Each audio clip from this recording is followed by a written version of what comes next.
My name's Colin Morgan and I'm playing the part of Merlin.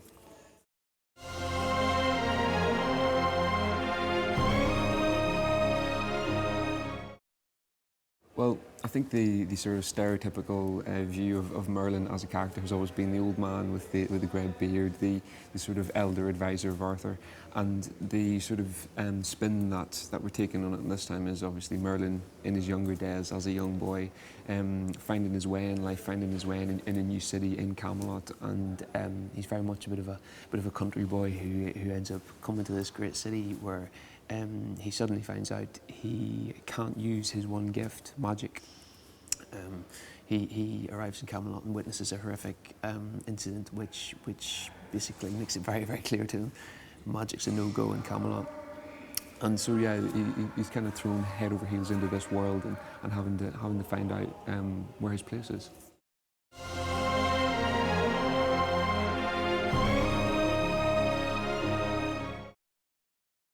Okay, Merlin without the beard is not the experienced wizard and warlock that everyone knows. He is a bit of a loose cannon. You know, I don't even think Merlin knows what to expect of himself a lot of the time. You know, he will end up doing these things, throwing himself into ridiculous situations that he can't get out of, and normally ends up resorting to something that involves a very complicated form of magic that he has to use undercover, obviously without being noticed in Camelot, and yeah, he's a lot more. He's going to be a lot more energetic than the old bearded Merlin, and of course he's got a lot to learn, and the audience learn it all with him. And I think that's what's important about this is the journey that he makes to get to the point that everyone knows.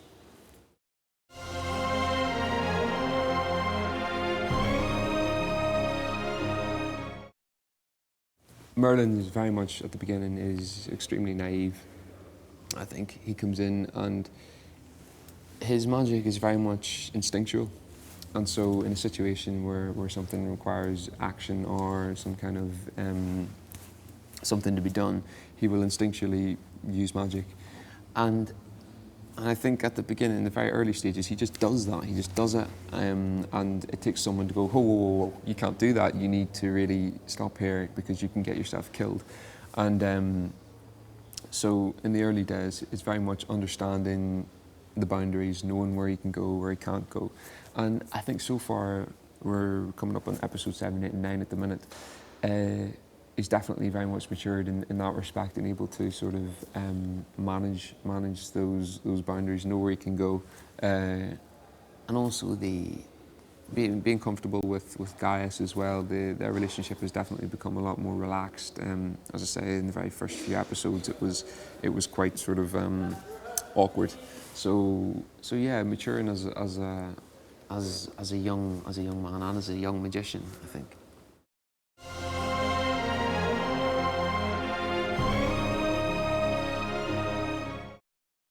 Yes, Arthur and me get off to a pretty rough start. I end up insulting him, not realising who he is. Therefore, that does not go down well with Arthur at all. He's the king's son, he's the prince of Camelot. Merlin should not have done what he did to him. So, from the get-go, it's a no-go with Arthur. Once they're forced into a situation where they have to be together, i.e. Merlin gets made Arthur's servant, I think they can't help but like each other's quirks. I think if you spend any amount of time with someone, you're going to end up, you know, having a likability with them. And I think the thing with Merlin and Arthur is it's a very slow process.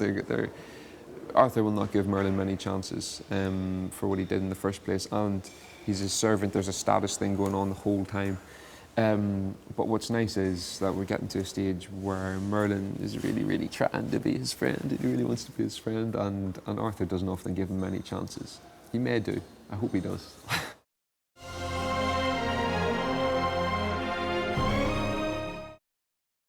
Oh no, Bradley and me get on really well, yeah. Bradley was the very first person I met before we even started filming.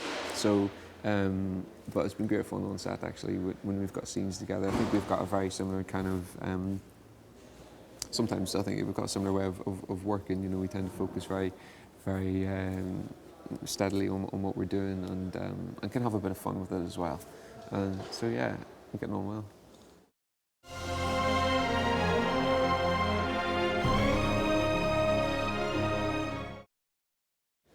There is a constant sort of friction between Morgana and Arthur, especially. And the reasons for that are a little bit unknown. I think it's a huge personality clash, and Morgana is Uther's ward, and Arthur is his son, the next prince, and there's a lot of friction there between them. And as I mentioned before, the relationship between Gwen and Merlin is awkward in a way, but to Merlin quite smooth and quite comfortable.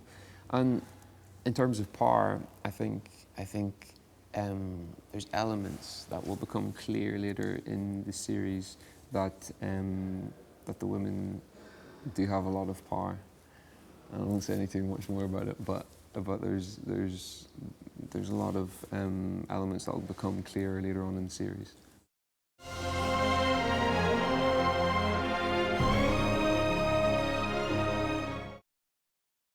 No, Merlin is certainly not immune to the love that is in the episodes. He seems to, when a new girl comes along, he seems to certainly perk up and have a bit of an interest in them, and it's fun to play those scenes, especially with Angel, who plays Guinevere.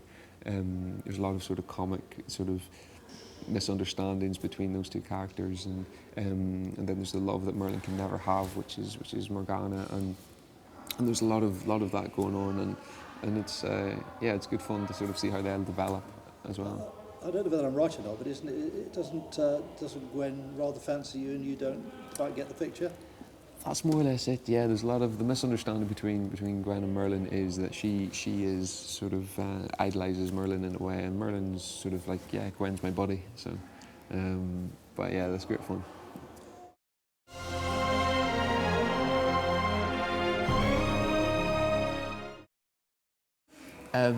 Well, Merlin was sent to live with Gaius. Got something going on. Merlin was sent to live with Gaius from his mother because he didn't fit in where he was. And as it goes on, Gaius very much becomes like a father to Merlin, and I don't think they realise it until there's a point where they have to be separated, and it only becomes clear, I think, when you're put in moments of huge dread, or where these things, you know, they become clear what you know, how strong the relationship is, and yeah, we're getting to a point now where we're extremely comfortable with each other. We kind of know the relationship, but it worked really well at the start in the early episodes because obviously we didn't know each other, and it was quite sort of fragmented. So yeah, it's really developed over the while.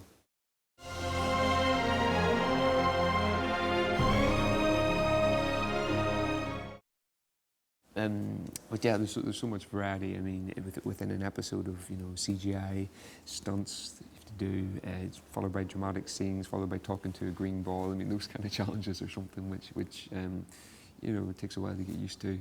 Because you know, my experience is mainly in theatre, so getting a chance to do this kind of thing, especially in Merlin, because you read an episode and you think, oh, we've got a dragon, we've got a fairy, we've got all this, and it's all happening, and then next thing you're getting blasted up against a wall, and you realise, hold on, I have to do all this. And those challenges, you know, are enjoyable ones, and then you also face sort of challenges within a scene where maybe you have to figure things out for yourself. But yeah, it's great. It's just faced with so many different things every day.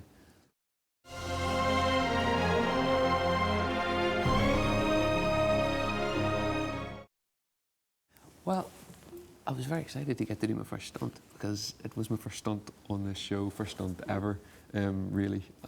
So whenever they were linking me up, I was well excited about it.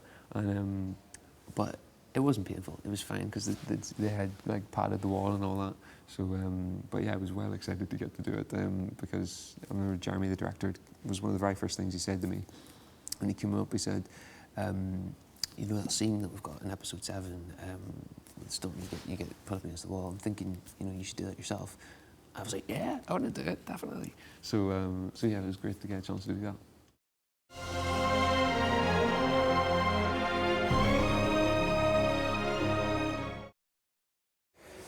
Merlin's very first impression coming into Camelot is pretty shocking because I think he's been sent from his hometown, where I assume magic's quite accepted and he can do things and get away with it.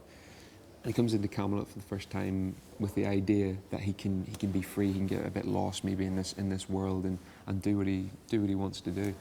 And coming into Camelot for the first time, it is amazing. He takes it all in, and it's, you know, this massive world. And yeah, he witnesses a death of someone at the hands of Uther Pendragon, played by Anthony Head, for using magic. And from that point, Camelot, in Merlin's eyes, completely changes. It's a different world now. It's a dangerous world. It's somewhere where he has to really watch every step he takes, every move. You know, everything needs to be quite monitored. And of course, Gaius, played by Richard Wilson, then really takes him in and sort of mentors in how to deal with that.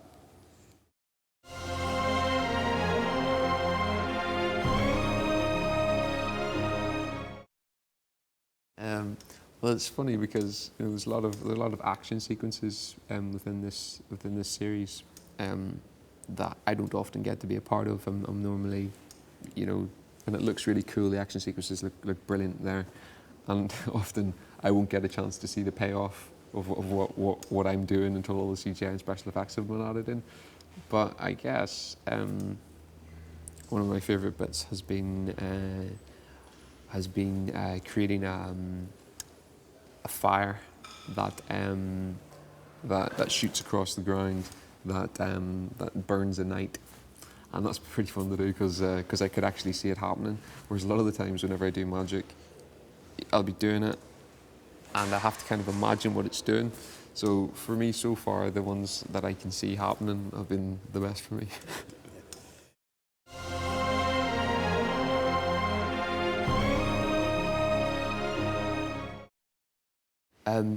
This project feels huge because the sets that we're actually working in at the minute and that we're in now are fantastic. We've got so many sets that have built up over the while, and the amount of work and that people have put in is fantastic. And of course, we're filming both here in Cardiff on the sets and in France as well, in Chateau there. And I think when you combine the two, we've seen, because being out in the Chateau is absolutely amazing. It is Camelot. When you go out there, it is Camelot, and it's great just to be there and see that, and then come back here and be able to relate the two. But seeing some things back so far, it feels amazing to be able to be a part of it, to be here doing it every day, and everybody just puts 110% into everything. You've got so many people that I can't even keep account of working together on this project, and yeah, I've got a good feeling. I think it feels really good that everyone's binding together and pulling out a good result, I think.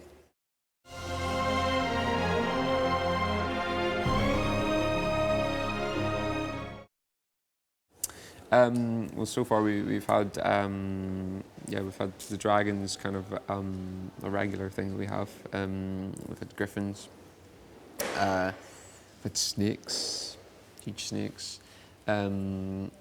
We've had an avank, which is like a creature sort of made of earth, and that attacks.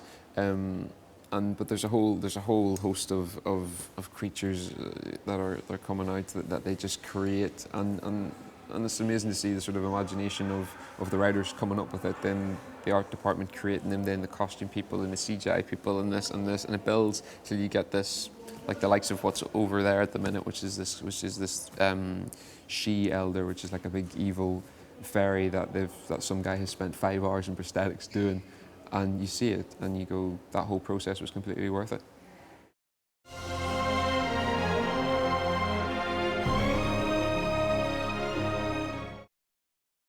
I think the great thing about this show is that each episode is so completely different from the next. You've obviously got this sort of thread of the character relationships going right through, but there's a completely new storyline, completely different each week. I mean, I can't, I'm reading the scripts myself and can't believe how different each one is. And I think the variety is a huge one. Also, the effects that are being put into this, the actual look of the show, the way it's been created, this world, I think is extremely intriguing. As well as the characters, I think the actual journey of the characters is something you want to follow. I think by the time you finish watching episode 1, you think, what is going to happen next? And I think that's what the thing we've got with this episode is that, with this whole series, is that even when I read an episode or when it's happening, you think, where does it go next? And the writers never fail to disappoint, or never fail to please. So it's, yeah, we'll cut that. Yeah, the writers never fail to please us, so it's good.